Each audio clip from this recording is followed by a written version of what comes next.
This is how to use a Canon DSLR.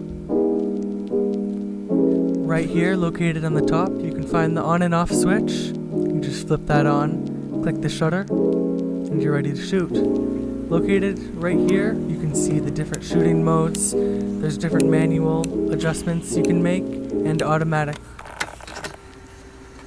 Located at the bottom is the SD card slot and battery slot. This is me removing the SD card and the battery right here. Let's close that back up. And then you'll see here, this is the zooming. This is how you zoom in and out. Looks just like that.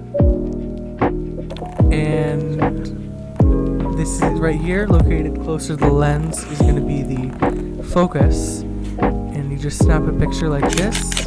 There you go. And you click that little button on the top to turn on the flash. It'll pop up. This is a 3-point lighting setup. That's the backlight, that's the key light, that's the fill light right there. And it creates this perfect effect. It looks something like this. Thank you so much for joining us today. I hope you learned something.